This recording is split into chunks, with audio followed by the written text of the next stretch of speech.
Assalamualaikum. How are you, dear students? Welcome to the channel, The Physics Gurus. Okay ji. So again, part number 7. और किस चीज का? Definitely MCQs, topical revision of O-level physics and IGCSE physics. आज जो इसके अंदर topic discuss करेंगे, जिसके एमसीक्यूज डिस्कस करेंगे, वो टॉपिक है balanced and unbalanced forces. So dynamics वाला हमने पार्ट जो है इसका वो स्टार्ट किया हुआ है. सो उसके अंदर जो है वो पहला हमने टॉपिक कवर किया था Newton third law of motion, और सेकंड अब इसका पार्ट है balanced and unbalanced forces.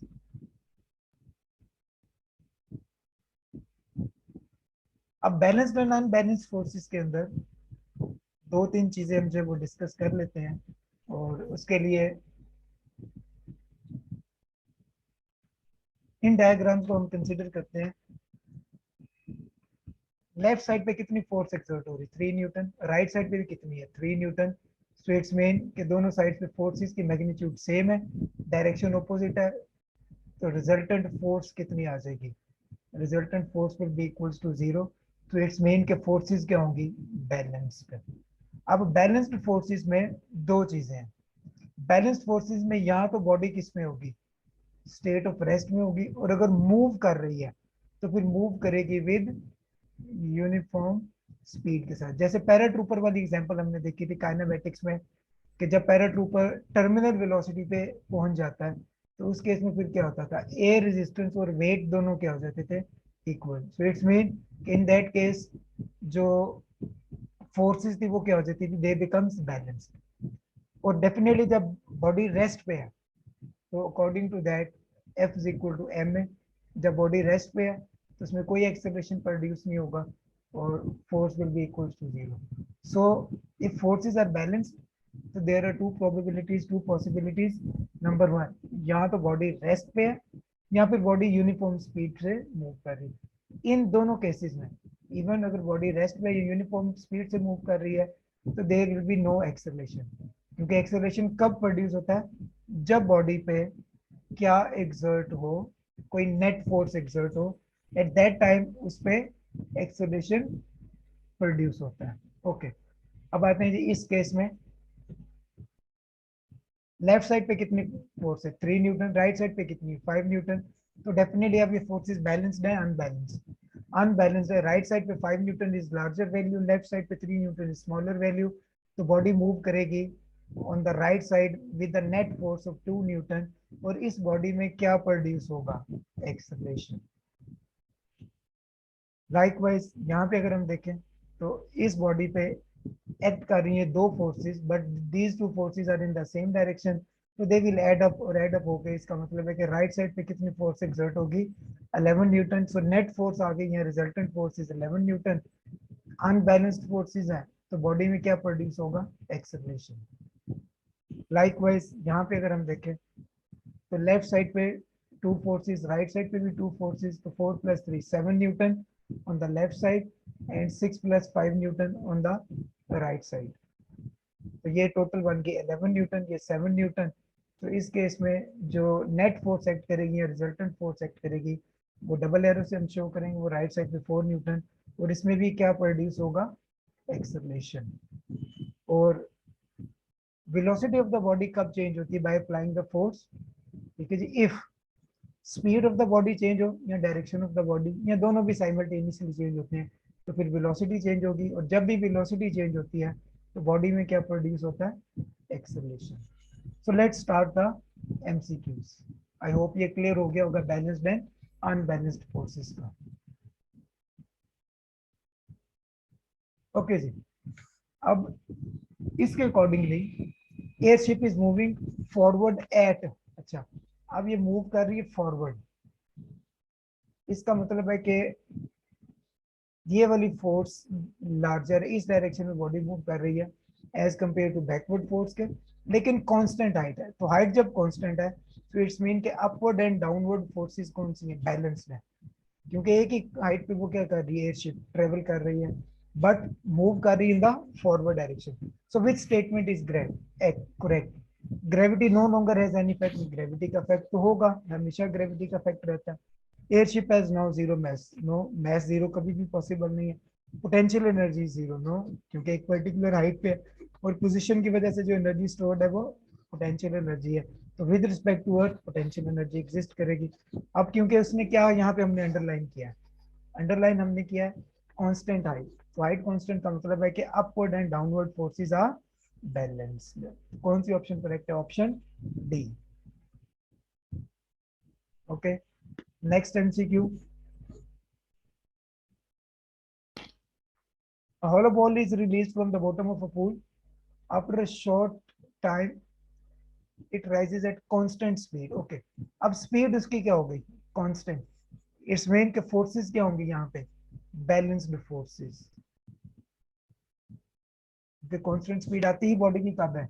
when body moves under the influence of balanced forces. Okay, which statement best describe the resultant force? और बैलेंस्ड फोर्सेस में resultant force हमेशा क्या होती है? Zero. upward and equal to the ball's weight, no resultant force possible ही नहीं है इसके इक्वल हो। Upward and greater than balls weight, no. ठीक है जी।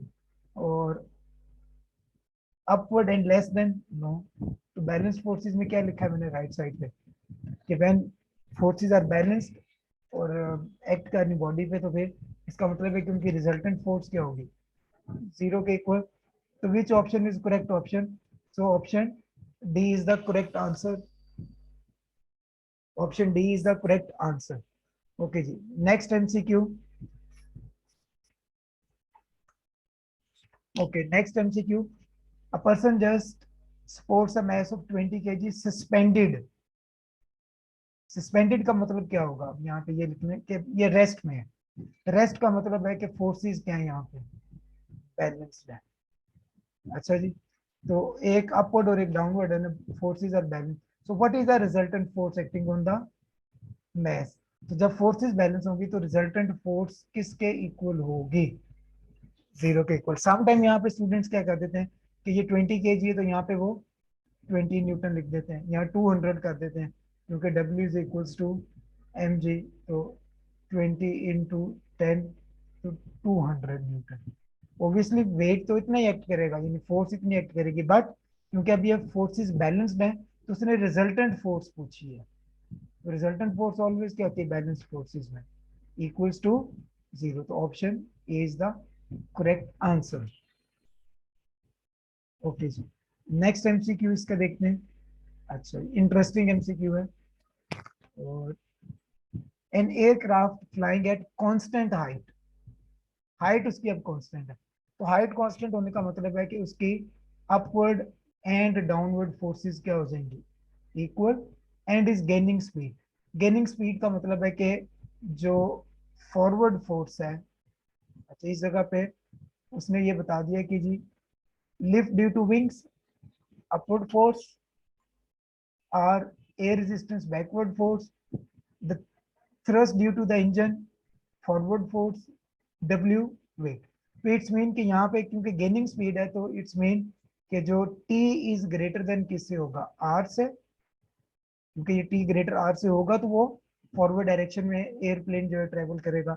और उसके बाद L is equal to W। अब यहाँ पे ये ऑप्शंस देख लेते हैं कि कौन कौन सी यहाँ पे ये ऑप्शंस हैं L is equal to W वाली। अच्छा जी, एक ये L is equal to W और एक ये L is equal to W. तो ये इक्वल तो हो नहीं सकते हैं। ठीक है जी, क्योंकि अगर यहाँ पे होता है वो कांस्टेंट स्पीड से ट्रेवल कर रहे हो तो फिर ये ऑप्शन आनी थी। तो इट्स मीन के option C is the correct answer. तो इस तरीके से आप इन चीजों को एवेल्युएट कर सकते हैं बाय रिकॉलिंग द कॉन्सेप्ट। अच्छा जी, how is motion of a body affected by the balanced and unbalanced forces? तो पहला बैलेंस्ड है, दूसरा कौन सा है? अनबैलेंस्ड। सो जब बैलेंस्ड फोर्सेस होती हैं तो फिर बॉडी यहाँ तो रेस्ट पे होती है, यहाँ पे मूव करती हुई यूनिफॉर्म या कांस्टेंट स्पीड। तो फिर यहाँ पे हम देख लेते हैं कि सी और डी में से पॉसिबिलिटी है। ए और बी हमारे क्रॉस्ड हो गए, A and B are crossed. और उसके बाद इसमें अनबैलेंस्ड फोर्सेस में वेलोसिटी चेंजेस। अच्छा, तो इसमें ये आ गया वेलोसिटी चेंजेस, ये कांस्टेंट है, तो option C is the correct answer. तो अब देखो, आप अगर कॉन्सेप्ट आप उस जगह पे यूज करो तो by using the concept it will be very easy for you to select the correct option. A tractor pulls a trailer at constant speed. अच्छा, फिर कौन सी फोर्सेस आ गई? बैलेंस्ड फोर्सेस, और बैलेंस फोर्सेस का मतलब है कि रिजल्टेंट फोर्स क्या होनी चाहिए? जीरो। और रिजल्टेंट फोर्स कब जीरो होती है? जब forward force and backward force are equal. तो इसके ऊपर कितनी एक्ट कर रही है जी फॉरवर्ड फोर्स? 1600 न्यूटन। और उसने कहा कि जी force exerted by the trailer on the tractor. ये पहले था ट्रैक्टर ऑन द ट्रेलर, और ऑब्वियसली एक्शन एंड रिएक्शन है, तो ये अगर 1600 अप्लाई कर रही है इन द फॉरवर्ड डायरेक्शन, तो रिजल्टेंट फोर्स जीरो है, तो फिर डेफिनेटली ये भी कितनी करेगी? 1600। बट ये अगर फॉरवर्ड थी तो ये फिर कौन सी होगी? बैकवर्ड होगी। तो फिर 1600 वाली ये दो ऑप्शंस आ गई, इन दोनों में से एक ऑप्शन करेक्ट होगी। तो ऑब्वियसली कौन सी होगी? फॉरवर्ड का ऑपोजिट क्या होगा? बैकवर्ड। तो which option is correct? Option D is the correct answer. Okay जी, नेक्स्ट एमसीक्यू इसका देखते हैं। A coin falls through the air from the rest. अच्छा, eventually reaches the constant speed. It's mean के balanced forces हैं, resultant force will be equals to zero. अब देखो एक जैसा ही कॉन्सेप्ट सब में यूज हो रहा है मोर और less. Two forces P and Q are है। क्यू इसका क्या है? वेट। और पी इसका क्या है? Air resistance.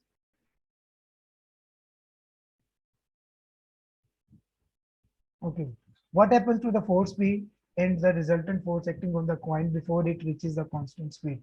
अच्छा जी, फोर्स भी अब ग्रेजुअली स्टार्ट में हम क्या पढ़ के आए थे कि जब पैराट्रूपर जंप करता है तो जस्ट सिर्फ वेट एक्ट करता है, फिर थोड़ी देर बाद इसके ऊपर एयर रेजिस्टेंस एक्ट करना शुरू कर देती है, और जो रिजल्टेंट फोर्स है वो कम होना शुरू हो जाती है। ठीक है जी, फिर अ टाइम कम्स जब वेट तो उतना ही रहता है, रिजल्ट एयर रेजिस्टेंस थोड़ी और इंक्रीज होती है, तो रिजल्टेंट फोर्स और डिक्रीज होना शुरू हो जाती है। फिर वेट उतना ही रहता है, एयर रेजिस्टेंस और इंक्रीज हो जाती है, रिजल्टेंट फोर्स और डिक्रीज।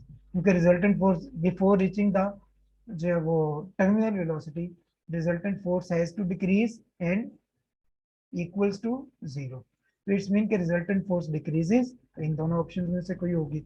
और पी की वैल्यू, क्योंकि एयर रेजिस्टेंस है तो पी की वैल्यू जो है वो इंक्रीज होगी, तो option C is the correct answer.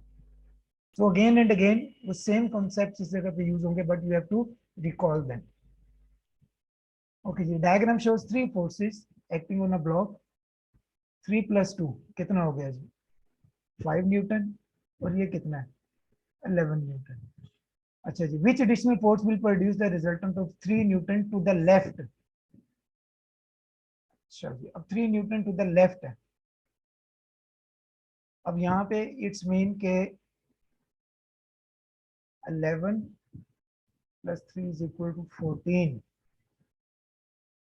कितना आ जाएगा? 14। ओके, और 14 - 5 = 9।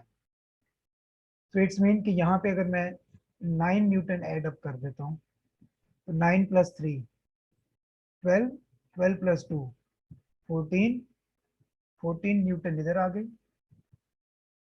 और 11 न्यूटन इधर आ गई।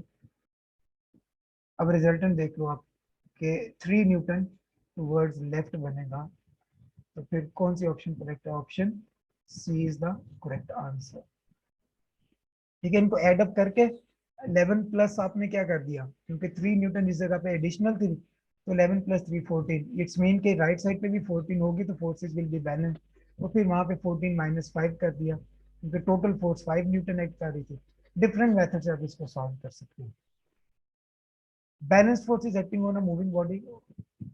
अच्छा जी, what happens to the direction of movement and the speed of the body? Okay, balanced forces act कर रही हैं, तो जब बैलेंस फोर्सेस एक्ट करेंगी तो डायरेक्शन उसकी कभी भी चेंज नहीं होगी, और स्पीड भी चेंज नहीं होगी, क्योंकि बैलेंस फोर्सेस है, resultant force will be equals to zero.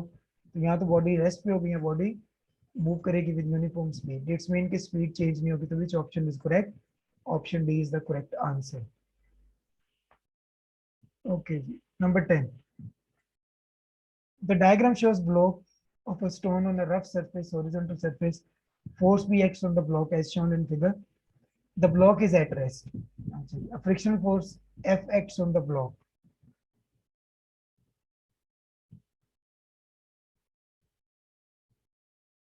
Frictional force उसके ऑपोजिट होगी। अच्छा जी, direction and size of the force. Okay, अब क्योंकि बॉडी किस पे है, ये रेस्ट पे, तो इसका मतलब है कि फोर्सेस क्या है, कौन सी फोर्सेस हैं, बैलेंस्ड फोर्सेस। ओके, अब इसका आंसर आप कमेंट्स में लिखोगे, इतना मैंने हिंट दिया कि फोर्सेस बैलेंस्ड हैं, तो write the answer of this MCQ in comments and get शाबाश फ्रॉम मी। ठीक है जी, तो वो भी फ्री की शाबाश, गेट शाबाश from me. Very good. So question number 10, इसका आंसर जो बताएगा उसको मुझसे क्या मिलेगी, शाबाश। ओके जी, मजे का question. Two forces X and Y act on an object and produces a resultant force. Scale diagram represents the sizes and direction of x and y. तो पहली तो चीज वही कर लेते हैं ना, ये इस जगह पे, तो रिजल्टेंट फोर्स इसकी पैरेललोग्राम मेथड इस जगह पे आएगी। अच्छा जी, अब उसने क्या है कि फोर्स जी, यानी ये वाली जो फोर्स आ रही है फोर्स जी, balance the resultant force due to the X and Y keeps the object at stationary. अच्छा जी, उसकी रिजल्टेंट फोर्स थी। स्टेशनरी का मतलब है कि बॉडी किस पे है, रेस्ट पे। रेस्ट का मतलब है फोर्सेस कौन सी है, बैलेंस्ड फोर्सेस, और बैलेंस फोर्सेस ऑलवेज एक्ट करती है एक दूसरे के ऑपोजिट डायरेक्शन में। अब इसमें दो पॉसिबिलिटीज तो हो नहीं सकती पैरेललोग्राम के अकॉर्डिंगली, ये ऑप्शन भी रॉन्ग है और ये ऑप्शन भी रॉन्ग है। अब ये एक्चुअल उसकी रिजल्टेंट फोर्स थी, और इसको बैलेंस करने के लिए जो फोर्स एक्ट करेगी वो इस फोर्स के एग्जैक्टली क्या करेगी, ऑपोजिट एक्ट करेगी। तो कौन सी ऑप्शन आ जाएगी, option C is the correct answer. I love this MCQ.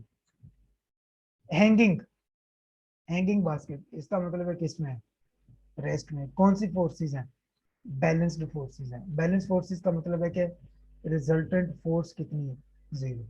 अच्छा जी, अब इस पे कितनी फोर्सेस एक्ट कर रही हैं, टू फोर्सेस।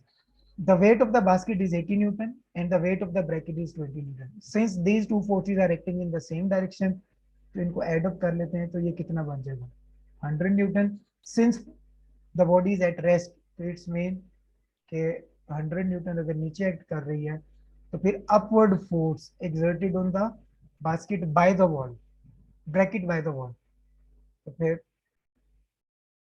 ये भी कितनी होगी, 100 newton. According to Newton third law of motion, according to the balanced forces, 80 plus 20 कितना हो गया, 100। तो 100 अगर डाउनवर्ड एक्ट कर रही है तो 100 ही किधर एक्ट करेगी, आपको which option is correct, option. चलिए जी, thank you very much, stay blessed, अस्सलाम वालेकुम।